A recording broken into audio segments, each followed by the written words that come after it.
Budget और पाकिस्तानी सियासत के गंभीर मसाइल अपनी जगह, लेकिन आज प्रोग्राम में सबसे पहले बात करते हैं कराची में गुज़िश्ता रात होने वाले एक पुरतशद्दुद वाक़े पर, जिसमें एक आम शहरी को उसकी बहनों के सामने बेईमाना तशद्दुद का निशाना बनाया गया। डिफेंस के इलाके में गुंडागर्दी करने वाला ये पढ़ा लिखा मुलजिम गिरफ्तार हो चुका है। मुलजिम सलमान फारूकी ने उस नौजवान को सिर्फ इसलिए तशद्दुद का निशाना बनाया था कि अपनी मोटरसाइकिल उसकी बड़ी सी गाड़ी के सामने लेकर आ गया।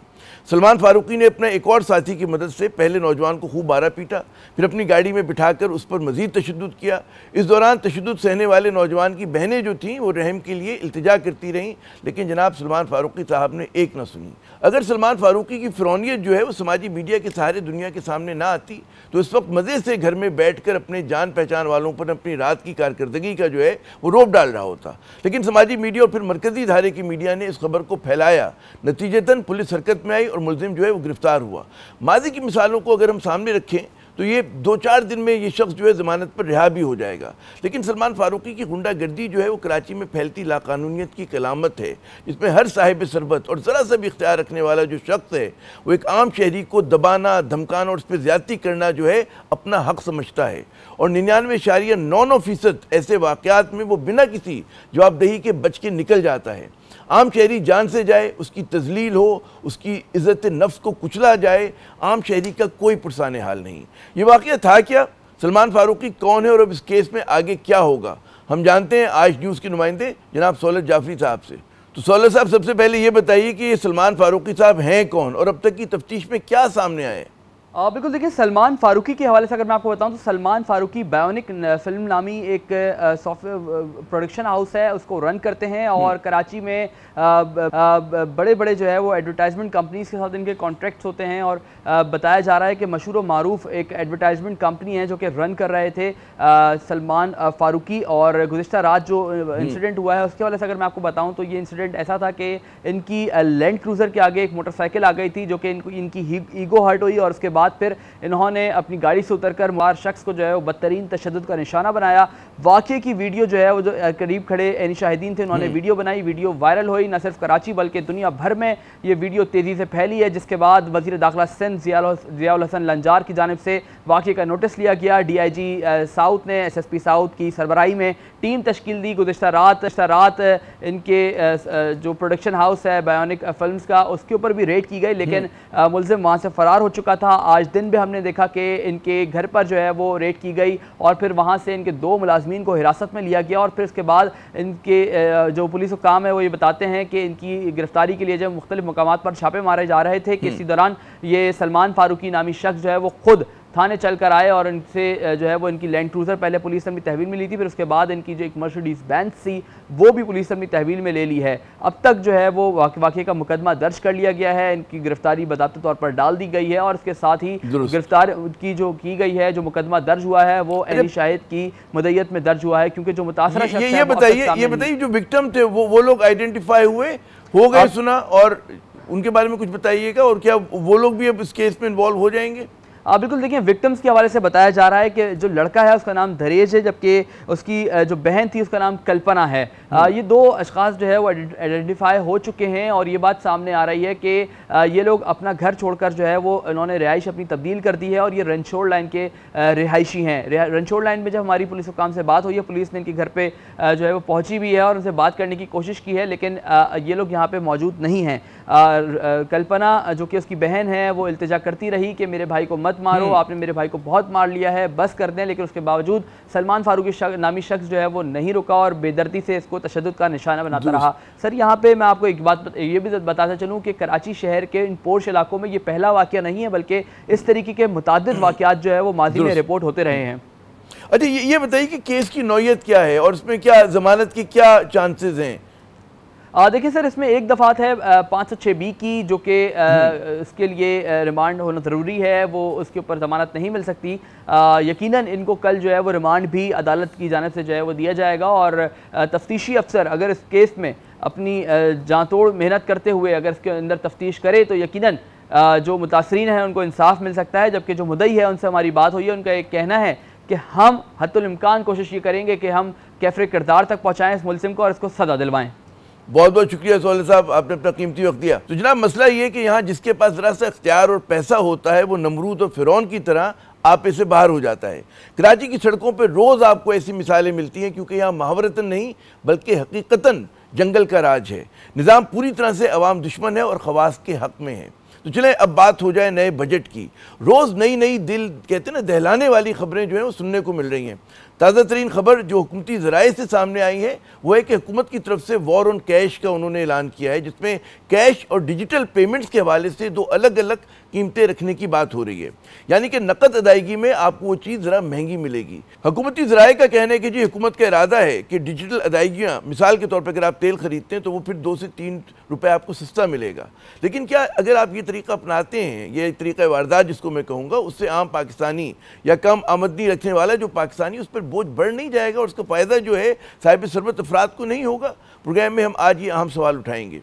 बजट के हवाले से ये सवाल भी बहुत अहम है कि जी IMF दबाव की वजह से हुकूमत जो है ड्यूटीज़ में कमी और दरामदाद में नरमी का इरादा रखती है। दूसरी जानिब हम देखते हैं कि जी हकीकत ये है कि जब से शहबाज शरीफ साहब इक़्तिदार में आए हैं तो अपने तमाम तर दावों के बावजूद जो है, अगर आप एवरेज देखें गुज़श्ता 3 साल की माशी नमू की, वो 1.66% के करीब है। जबकि कोता बीन ज़रूरी पॉलिसी की वजह से कपास की फसल में 31%, गंदम की पैदावार में 9% और मकई की काश्त में तकरीबन 15% कमी की तवक्को है। आने वाले बजट से क्या उम्मीदें ज़्यादा हैं या खदशात? बात करते हैं मोहम्मद ज़ुबैर साहब से। माशी कहते हैं ना अमूर पे बड़ी गहरी निगाह रखते हैं, सीनियर सियासतदान हैं, साबिक कॉर्पोरेट गुरु हैं और साबिक गवर्नर सिंध। बहुत बहुत शुक्रिया जनाब ज़ुबैर साहब अपना कीमती वक्त देने का। सबसे पहले तो हमें ये बताइए कि जो दिलचस्प ख्याल है ड्यूल प्राइसिंग का, क्या समझते हैं कि इससे आम आदमी को फ़ायदा होगा या उस पर बोझ ज़्यादा बढ़ेगा? एक तो पहले एज अ कॉन्सेप्ट तो एक अच्छी चीज़ है कि जितना भी आपका इन्हिसार ट्रांजैक्शंस पर ऐसा हो कि जिसमें कैश इन्वॉल्व कम से कम हो, तो ये तो कॉन्सेप्शनली तो बड़ी अच्छी चीज़ है। लेकिन पाकिस्तान की सोसाइटी को, मतलब यूके में या यूरोप वगैरह में, अमेरिका में तो वहाँ सेंस भी बहुत ज़्यादा बनता है। लेकिन यहाँ की जो रियलिटी है वो रियलिटी ये है कि जो आपका जो एक बहुत बड़ा तबका है जो डिजिटल ट्रांजैक्शंस कर ही नहीं सकता, मतलब उनको क्रेडिट कार्ड या डेबिट कार्ड वगैरह कोई बैंक इशू ही नहीं करेगा। एक आम कारोबार करने वाला, एक आम शख्स, उसको किस बेसिस पर कार्ड मिलेगा? सो उसका रुझान बढ़ रहा है, there is no doubt about that. अगर हम 5 साल पहले के नंबर उठाएंगे और आज के नंबर से, तो नंबर ऑफ़ पीपल जिनके पास डिजिटल ट्रांजैक्शन करने की वो है वो बढ़ रही है। लेकिन इस वक्त भी ये तो बहुत ही एक ज़्यादती होगी, हैविंग सेड दैट, कि ये कॉन्सेप्ट वाइज अच्छा है, लेकिन बहुत ही ज़्यादा ज़्यादती होगी कि फिर आप उसी गरीब आदमी को या मिडिल क्लास के, लो मिडिल क्लास को ही आप उस पर वार चलाएंगे कि जी उसके लिए पेट्रोल फॉर एग्जांपल महंगा हो, और जो मर्सिडीज़ में और बड़ी गाड़ियों में जाए और जो वैसे ही अफोर्ड कर सकता है उसके लिए सस्ता हो जाए। तो मेरा ख्याल है ये बड़ी ज़्यादती वाली बात है। और ये जो खबर है ये तो सिर्फ पेट्रोल के हवाले से नहीं है, ये जाहिर है सब एरियाज़ में हुकूमत लाना चाहती है, एटलीस्ट खबर की हद तक। अब वो कितने हद तक दुरुस्त होगा मुझे नहीं पता, बट जिस तरह चीनी लेने जाएं या चावल लेने जाएं या कोई और चीज़ लेने जाएं, घी लेने जाएं, जो रोज़मर्रा की अशिया है, तो पहले तो एक इशू होता था कि जी आपने, और पेट्रोल में भी वही कॉन्सेप्ट था कि जब सेल्स टैक्स लगाते हैं 1 लीटर पर, तो एक गरीब आदमी जो है, मतवसत तबके का आदमी, वो उसको भी उतने ही टैक्स देना है जितना एक अमीर आदमी को देना है। तो एक वैसे ही एक बड़ा एक अलमिया था अभी तक कि जी जो एक गरीब आदमी या मतवसत तबके का आदमी तो अफोर्ड ही नहीं कर सकता, उसको और एक अमीर तरीन आदमी को सेम अमाउंट 1 लीटर पर टैक्स देना पड़े। बिल्कुल आपने दुरुस्त कहा कि ख्याल अच्छा है कि वॉर ऑन कैश कॉन्सेप्चुअली बड़ा अच्छा ख्याल है, लेकिन पाकिस्तान की समाज के वाले से यकीनन बड़ा प्रीमेच्योर है। तो क्या ये तो नहीं, क्योंकि ये बैंकर हैं हमारे औरंगजेब साहब, और ज़ाहिर है कि जितना आप, मतलब है कि अगर क्रेडिट कार्ड इस्तेमाल करते हैं, डेबिट कार्ड इस्तेमाल करते हैं और इस तरह की डिजिटल जो है चीज़ें इस्तेमाल करते हैं, तो फ़ायदा बैंक से बहुत है। तो क्या वो बतौर बैंकर ज़्यादा सोच रहे हैं? बतौर बैंकर बहुत ज़्यादा सोच रहे हैं। और इसमें एक जो दूसरा अलमी है जो औरंगजेब साहब को खुद देखना चाहिए कि आपको पता है कि आज भी हम 11% पर आ गया है पॉलिसी रेट। ज़ाहिर है 32 कमी हुई है पिछले 1 साल में। तो आज भी अगर आप क्रेडिट कार्ड की पेमेंट 1 महीना लेट करेंगे ना, तो आपको 70-80% लेट पेमेंट सरचार्ज देना पड़ता है। अब आप खुद अंदाज़ा लगाएं कि कितनी कमाई है बैंक की, बिकॉज हर शख्स तो विद इन टाइम पे भी नहीं कर सकता। तो बैंक के तो मज़े हैं, और जितनी ज़्यादा ट्रांजैक्शंस होंगी, डिजिटल ट्रांजैक्शंस होगी, उतनी ज़्यादा मज़े बढ़ेगी। अच्छा, मैं चाहूँगा आप पिछले 3 साल में देख लें जी, एक मैं सिर्फ पिछले 3 साल में देख लें जहाँ ज़्यादातर इंडस्ट्रीज़ की बुरी हालत रही है। इनफैक्ट आज भी अगर हम इस साल का 11 महीने का नंबर उठाएं तो लार्ज स्केल मैन्युफैक्चरिंग नेगेटिव, लेकिन अगर कोई किसी ने दबा के पैसा बना दिया है पिछले 3 साल में तो वो बैंक्स हैं। Unprecedented amount of money they have made. बिल्कुल। मैं एक और इशू की तरफ चाहूँगा, आप उस पर अपना इज़हार ख्याल करें कि IMF की तरफ से जो बात हो रही है दरामदाद में नरमी की, ड्यूटीज़ में कमी की, हत्ता है कि जो गाड़ियों की दरामद करने की, सेकेंड हैंड गाड़ियों की, क्या आपके ख्याल में क्या फ़ायदा होगा उससे हमारी मईशत को, या जो है मतलब है फिर हमारा करंट अकाउंट और ट्रेड डेफिसिट जो है वो बढ़ जाएगा? एक हमारा, बिकॉज हम इस जगह पर जाके फंसते रहे हैं, so this is not the first time जहां हमें एक बड़ा क्रिटिकल फैसला करना है कि हम आगे कैसे जाना चाहते हैं। एक तरफ हमारी ग्रोथ है जिसका आपने अभी जिक्र भी किया था, 1.66% एवरेज है पिछले 3 साल की, which is the lowest 3 year average in our history. एक तरफ तो ये है, और जाहिर सी बात है ये अगर इतनी पॉपुलेशन ग्रोथ तकरीबन 2.6% है, तो जाहिर सी बात है इसका मतलब है अनएम्प्लॉयमेंट में भी कंसिस्टेंटली इजाफा हो रहा है, और लोगों को गुर्बत में की लकीर से नीचे भी बदतरीज लोग ज़्यादा से ज़्यादा जा रहे हैं because of the lack of growth. तो एक तरफ तो ये है हुकूमत के लिए बड़ा चैलेंज है, और स्टेबिलिटी की तरफ जब हम आते हैं तो अब आप क्या मईशत को खोल सकते हैं? अगर खोलेंगे तो जाहिर है ग्रोथ बढ़ेगी, उससे एम्प्लॉयमेंट जनरेशन होगी, उससे इन्वेस्टमेंट आएगी, and so on and so fourth. दूसरी तरफ यह है कि जी क्या पाकिस्तान के पास इनफ डॉलर्स हैं कि वो अगर इंपोर्ट्स को बिल्कुल खुला छोड़ दें और फिर उधर ही जाके फंस जाएँ, जैसे हम पहले हर अदवार में हम फंसते रहे हैं कि जी जाहिर है फिर इंपोर्ट और एक्सपोर्ट का तनासुब बढ़ता चला जाएगा, गैप बढ़ता चला जाएगा, and that will lead to the old issue of current account deficit. तो वो उसको एक बैलेंसिंग एक्ट, मतलब एक चीज़ तो मैं बिल्कुल क्लियर हूँ कि आप इसको ज़्यादा देर तक नहीं रिस्ट्रिक्ट कर सकते, कि इकॉनमी को आप नहीं रोक सकते कि जी वो एक अपनी नॉर्मल तरफ जाए, बिकॉज इकॉनमी बढ़ेगी तो टैक्सेस ज़्यादा कलेक्ट होंगे, एम्प्लॉयमेंट जनरेशन होगी, एक्सपोर्ट्स बढ़ेंगी, आप इंपोर्ट कर सकेंगे वो वाला रॉ मटेरियल जो एक्सपोर्ट इंडस्ट्री में इस्तेमाल होता है, एंड उसके वो सारे बेनिफिट्स हैं। बट दूसरी तरफ ये है कि जी डॉलर को मैनेज करने की भी एक बात होगी कि क्या आप डॉलर कमी की वजह से फिर प्रेशर आया, फिर डिवैल्यूएशन पड़नी शुरू हो जाए, तो समवेयर एक बैलेंसिंग एक्ट तो करना पड़ेगा। ये जो पहले 3 साल थे जो शहबाज शरीफ हुकूमत के, you can't go continue to go in that phase, ख़ासतौर पर जब आप खुद क्लेम करते हैं कि स्टेबिलिटी आ गई, stability in the sense of enough dollars that you have, उसको स्टेबिलिटी हम कहते हैं। बिल्कुल। और इसमें ज़ाहिर है कि जब तक वो आपने सही कहा कि तवाज़ुन नहीं होगा, कि ऐसी अशिया ना मंगाई जाएँ जो मतलब है आप कहते तय्युश और ऐसी चीज़ें जो हमारी फ़र्ज़ करें कि एक्सपोर्ट के अंदर दोबारा काम आ सकती हैं, तो वो चीज़ों की ज़ाहिर है कि आसानी होनी चाहिए। एक और मैं आपकी ट्वीट देख रहा था, उसमें आपने ज़रूरी शोबे के, वही मैंने फिगर्स भी कोट किए अपने उसमें इंट्रो में भी, कि ज़रूरी शोबा मुश्किल में है, और कपास हमारी जो मेन क्रॉप्स हैं, आप कपास ले लें, आप मकई ले लें, आप गंदम ले लें, हत्ता कि शुगर केन भी, गन्ना भी, उसमें कमी आई है। क्या वजह है इसकी, या कमी की इम्कान है अगले बरस? एक तो नहीं, तकरीबन कंफर्म्ड है, जाहिर सी बात है, अब लास्ट महीना चल रहा है तो वो रिवर्स तो नहीं हो सकता साइकिल। अच्छा। एक तो ये है कि ये जो जाहिर है 11 महीने का वो नंबर्स हैं, तो 11 महीने में अगर 31% माइनस है तो पॉजिटिव तो नहीं हो सकता। पॉजिटिव नहीं, एक महीने में ज़्यादा अगर बड़ी ज़बरदस्त परफॉर्मेंस 30% माइनस हो जाएगा, खर्चा तो ये है कि इससे भी ज़्यादा ख़राब सूरत हाल होगी।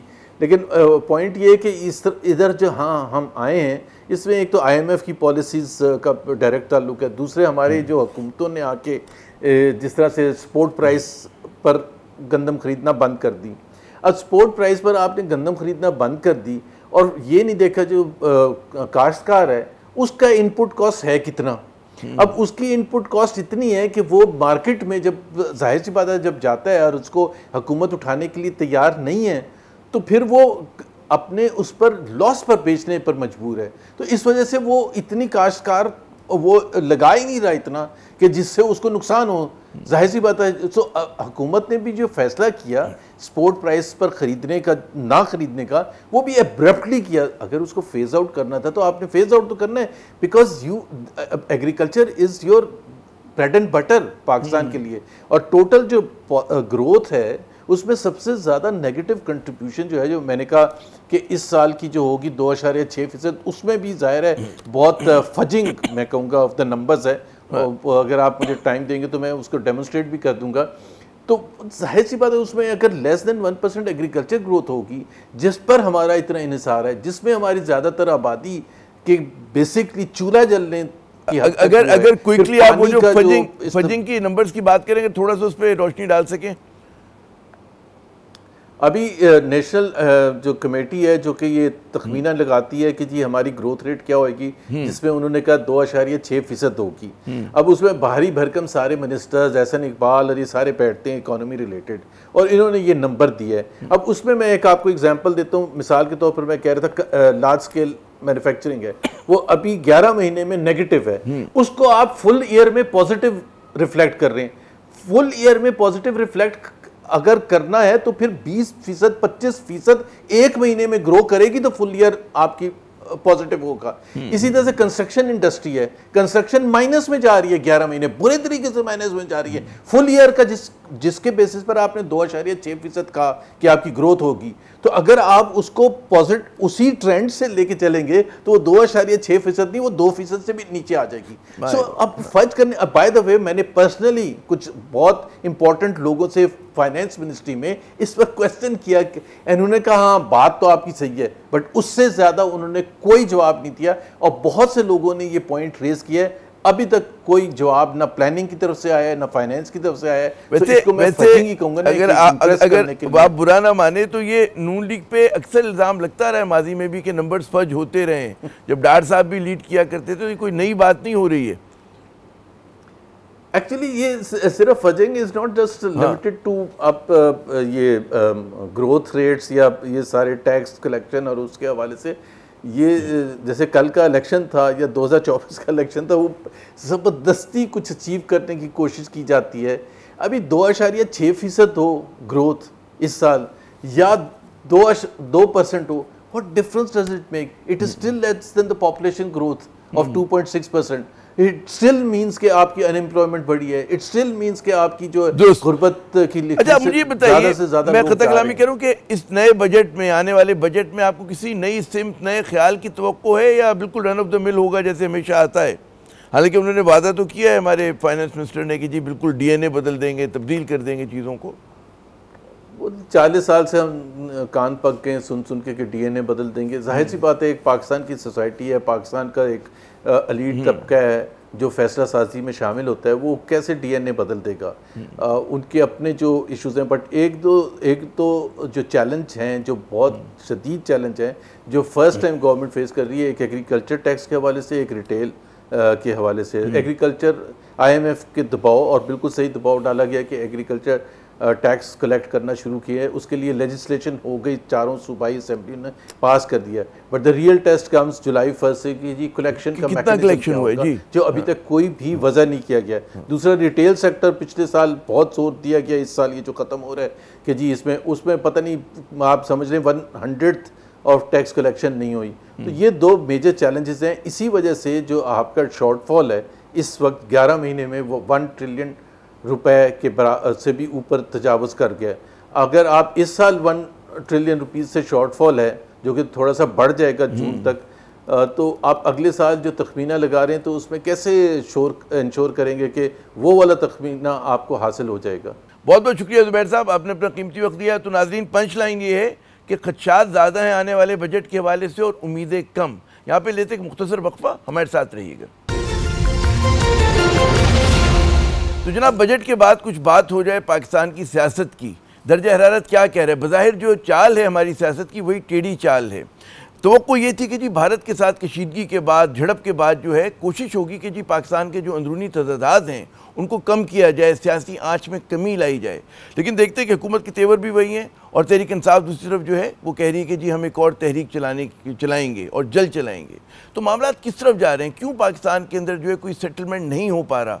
किसकी ज़्यादा जिम्मेदारी है? कौन ये इनिशिएटिव ले सकता है? बात करते हैं एक तीसरे फरीक से। हमारे साथ मौजूद हैं सीनियर सियासतदान मोहतरम मुस्तफ़ा नवाज़ खोखर साहब। उनसे पूछते हैं, आप इस्लामाबाद में खोखर साहब, सारी हवाओं का रुख आपको पता है, गिन रहे हैं आप एक एक चीज़ किधर से किधर हो रही है, तो क्या वजह है कि हमारी सियासी आंच में कमी के आसार कुछ नज़र आ रहे हैं आपको? नहीं, वही सब कुछ वैसे ही है?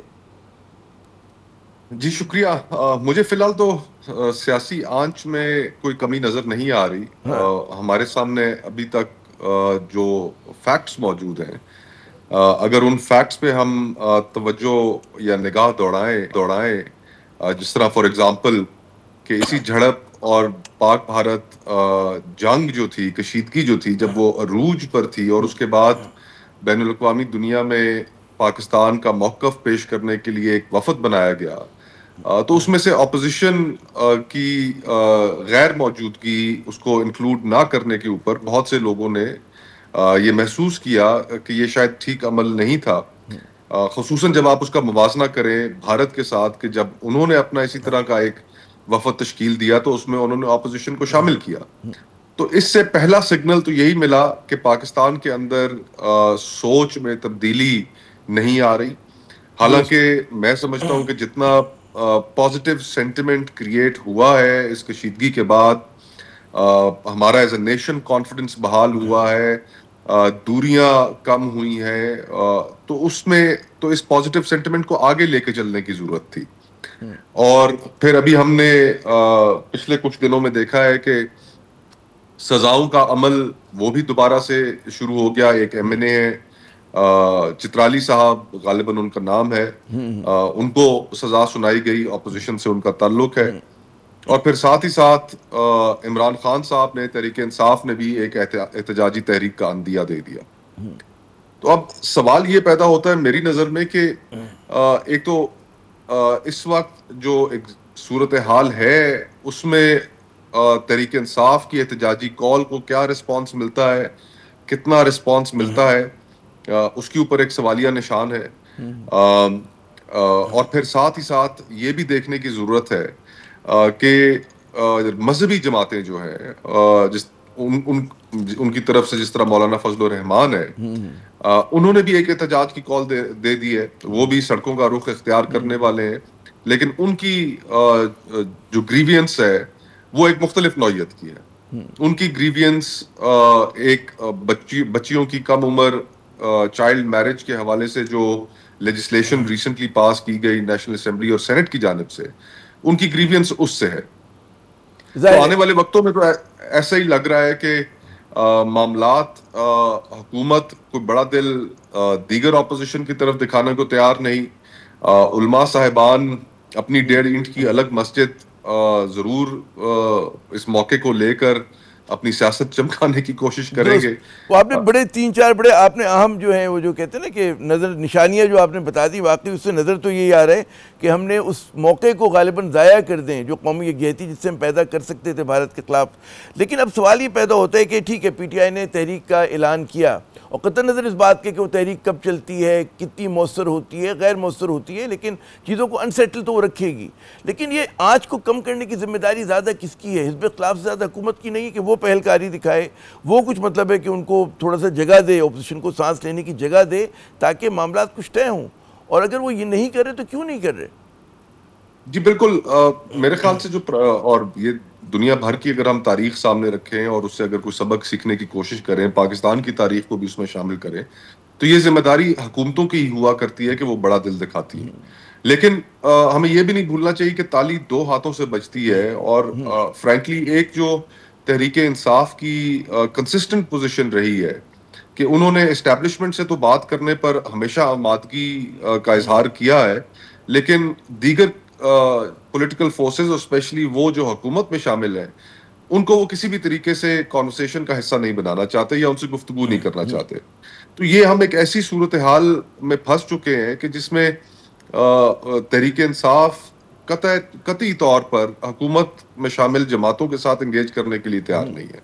हालांकि मैं ये समझता हूँ और बाकी और भी बहुत से लोग ये समझते हैं कि हुकूमत के साथ सियासी डायलॉग करने में कोई हर्ज नहीं है, और सियासतदानों को ही अल्टीमेटली आपस में बैठ के रास्ता निकालना पड़ेगा। लेकिन जो ताली दो पाकिस्तान हाथों से के बजती है। मारूजी हालात हैं, जो पाकिस्तान के मारूजी हालात हैं, उसमें आपके ख्याल में जो तहरीक इंसाफ के लोगों से यही सवाल मैंने भी कई मरतबा किया, तो उनका जवाब एक ही होता है कि जी मतलब है कि ये तो बड़ी एक सुपरफिशियल सी गवर्नमेंट है, कमज़ोर सी हुकूमत है, बात उसी से होनी चाहिए कि जो साहिब इख्तियार है। तो ये मौक़िफ़ क्या आपके ख्याल में वज़न नहीं रखता? बिल्कुल। अगर हम पाकिस्तान की तारीख से इस मौक़िफ़ का मुवाजना करें, तो हमारे यहाँ पिछले 76 सालों से हो के दायरों का सफ़र है, और उस दायरों के सफ़र में एक पॉलिटिकल पार्टी इस इंतज़ार में बैठी होती है कि उसके इस्टेब्लिशमेंट से तल्लुकात ठीक हों, वो मंजूर नज़र हो जाए, और उसके मंजूर नज़र होने के नतीजे में उसको इक़्तिदार मिल जाए। और जो इक़्तिदार से निकाला जाता है वो इंतज़ार में बैठ जाता है कि उसके तल्लुकात पे ठीक हो जाए और वो इक़्तिदार में आ जाए। तो अगर यही दायरों का सफ़र हमने जारी रखना है, तो फिर तो पाकिस्तान आगे बिल्कुल नहीं बढ़ रहा। और मैं समझता हूं कि तहरीक इंसाफ एक बड़ी पेक्यूलियर पोजीशन में है। जो गलती मियां नवाज शरीफ साहब ने की, एक वक्त में उनका बयानिया बहुत मकबूल था, वोट को इज्जत दो, अगर वो उस बयानिए के साथ डटे रहते, उसके ऊपर कॉम्प्रोमाइज ना करते, तो आज शायद उनको इतनी गैर मकबूलियत का सामना ना करना पड़ता। ये भी एक सवाल है कि जो हुकूमत से अगर वो बात करते हैं, ज़ाहिर है कि हुकूमत की शहबाज शरीफ साहब की माइनॉरिटी गवर्नमेंट है, और उसकी रेलेवेंस इसी वजह से कि पीटीआई इरेलीवेंट है या इस्टेब्लिशमेंट से उसकी खेचमतानी हुई हुई है। तो ज़ाहिर है वो क्यों एक मतलब है वो क्यों उनसे मीनिंगफुल डायलॉग करेगी हुकूमती पार्टीज़ जो हैं वो पीटीआई के साथ?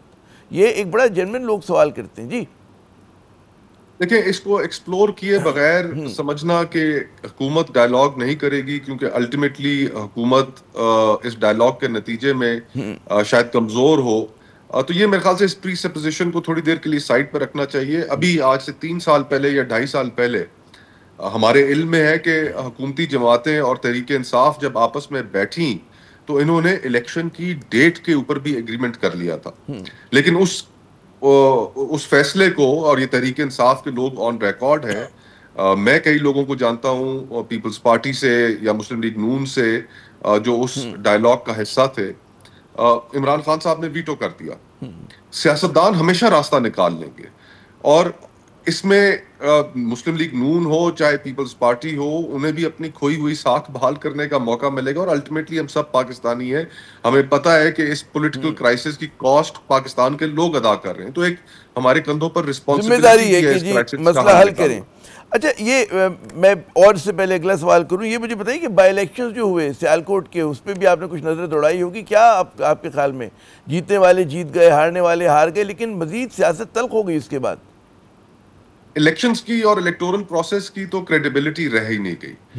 जब तक हम ये जो पिछले साल वाले इलेक्शंस हुए उसके बाद से, तो अब इलेक्शन लड़ना, इलेक्शन के प्रोसेस में हिस्सा लेना, ये मेरे ख्याल से एक बड़ी एक हॉलो एक्सरसाइज है। अब आने वाला जो इलेक्शन है उसमें तो हम तवक्को कर रहे हैं, खुदा ना करे ऐसा हो, लेकिन जो पाकिस्तान के जिस तरीके से मामलात रहे हैं, जो हमने फॉर्म 47 के इजरा देखे हैं, अब तो यही लगता है कि अगले आने वाले इलेक्शन में तो ओपन ऑक्शंस होंगी, और इलेक्शन उससे पहले ये बोलियां लगेंगी कि जी के फॉर्म 47 जो हैं वो आप वक्त से पहले आकर खरीद लें। तो ये वो जमहूरियत आप बना रहे हैं कि जो जमहूर दुश्मन है अपने आखिरी तज्जिए में, है ना? जमहूरियत तो अब मेरे ख्याल से एक बड़ा हम क्राइसिस की तरफ बढ़ते जा रहे हैं कि इसमें हम अपनी जो हमें रिफॉर्म्स की जरूरत है, जो अवाम के जो असल इश्यूज हैं उनकी तरफ सियासत आ नहीं पा रही। सियासत जो है वो सिर्फ एक इक़्तिदार का म्यूजिकल चेयर बन गई है, और उस म्यूजिकल चेयर पे बैठने के लिए हर सियासतदान बेताब है। उसके पास कोई नजरिया नहीं, उसके लिए नजरिए की कोई अहमियत नहीं, कोई असूल नहीं, सिर्फ एक ही असूल है कि बस किसी भी कीमत पर इक़्तिदार हासिल करो। हमारा भी कसूर है, एस्टेब्लिशमेंट का भी कसूर है, हमें अपने रवैये भी तब्दील करने होंगे, एस्टैब्लिशमेंट को भी अपने रवैये तब्दील करने होंगे। जब आखिरी मरतबा मेरी आपकी बात हुई थी 2-4 महीने पहले, तो उस बार बड़ा शोर उठा हुआ था कि एक बड़ा इस पे इख्तिलाफ का इत्तेहाद बनने जा रहा है। आपने भी उस मीटिंग्स में शरीक हुए, शाहिद खाकान अब्बासी साहब भी हुए, पीटीआई के लोग भी, मौलाना के भी। क्या हुआ उसका मामला, क्यों डिरेल हो गया, या अब भी एजेंडे पे कहीं है नीचे ऊपर? मामला बिल्कुल डिरेल नहीं हुआ, एजेंडे के ऊपर जरूर मौजूद है। और सियासत के अंदर आपको पता है कि टाइमिंग बड़ी अहम होती है। पिछला महीना डेढ़ जिस सूरत हाल में गुजरा, उसमें जो गुफ्तगू डोमिनेट कर रही थी एयर वेव्स को, लोगों की सोच को, वो इंडिया पाकिस्तान कशीदगी थी। अब 10 जून को बजट पेश होने जा रहा है, उसमें फिर गुफ्तगू एक दफा फिर करवट लेगी, नई गुफ्तगू शुरू होगी कि टैक्स लगे नहीं लगे, ज्यादा लगने चाहिए थे, कम लगने चाहिए थे, फलाना टैक्स होना चाहिए था, नहीं होना चाहिए था। तो गुफ्तगू 10 जून के बाद अब दोबारा एक करवट लेगी और उसमें ऑपोजिशन को एक दफा फिर अपना रोल प्ले करना पड़ेगा, बाहर निकलना पड़ेगा। बजट के बाद आप लोग जो हैं इस चीज़ को आगे धक्का लगाएंगे। एक तासुर ये हुआ है कि ये जो पाक भारत कशीदगी हुई उसके बाद जो है हुकूमत ज़्यादा अपने आप को मतलब है कहते कॉन्फिडेंट महसूस कर रही है और वो ये नहीं समझती कि जी अब मज़ीद लिफ्ट कराई जाए। वो जो पहले एक अर्जेंसी होती थी कि PTI से बात की जाए और एक दबाव का शिकार थी, कि हकीकत है कि हुकूमत दबाव से निकल गई है। मुझे नहीं लगता कि हुकूमत दबाव से निकली है। जो फंडामेंटल फैक्टर्स हैं जो चेंज नहीं हुए वो तो अपनी जगह पर कायम है। जिस तरह मुल्क में एक माशी तंगदस्ती देख लें, वो अपनी जगह पर कायम है। जो पॉलिटिकल पोलराइजेशन है वो अपनी जगह पर कायम है। अभी वक्ती तौर पर हमारी जो सिक्योरिटी फोर्सेस का जो मुस्बत और बड़ा अच्छा एक किरदार रहा इस कॉन्फ्लिक्ट में, उसकी वजह से हम उस कॉन्वर्सेशन में जरूर इंगेज हैं। लेकिन उसी अगर तनाजुर में हम बात को आगे भी लेकर चलें तो जो चैलेंजेस का जो हमें सामना आएगा अगले चंद सालों में, जिसके अंदर एक बहुत बड़ा चैलेंज है इंडस वाटर ट्रीटी से का भारत की तरफ से अबेंस में डाल देना। तो आई थिंक ये सारी चीजें तकाजा यही करती हैं कि मुल्क के अंदर एक मिनिमम लेवल ऑफ कंसेंसस हो, कौमी इत्तेफाक राय हो और फिर बाकी जमहूरियत के अंदर ऑपोजिशन का एक रोल तो है ही है और आपको देना पड़ेगा। मुझे खता कलामी करनी पड़ी। मुस्तफा खोखर साहब, बहुत शुक्रिया, आपने अपना कीमती वक्त दिया। हमें ये सेगमेंट रैप अप करना है। बिल्कुल जो पंच लाइन में कहूँगा इनके सेगमेंट की रही है मुस्तफा नवाज खोखर साहब की, वो यही है कि कौमी इत्तेफाक राय की ज़रूरत है, क्योंकि सामने चैलेंजेस हमारे बहुत बड़े बड़े खड़े हैं। यहाँ पर एक मुख्तसर वक्फा लेते हैं, हमारे साथ रहिएगा। तो जनाब हकीकत ये कि वतन अजीज़ को जो है बड़े बड़े चैलेंजेस का सामना है। सियासत से लेके मईशत से लेके सिक्योरिटी, दहशत गर्दी, आपके सामने चैलेंजेस के एक पहाड़ खड़े हुए हैं और इन चैलेंजेस का आप सिर्फ एक ही तरह से मुकाबला कर सकते हैं। उसके लिए आपको एक होना पड़ेगा, कौमी इत्तेफाक राय पैदा करना होगा। अगर ये नहीं होगा, हम आपस में सर फटोल करते रहे, आपस में लड़ते रहे, तो दुश्मन जो है वो चाल क़यामत की चल जाएगा। इसी के साथ आमिर ज़ैद को अगले प्रोग्राम तक की इजाज़त। खुदा हाफ़िज़।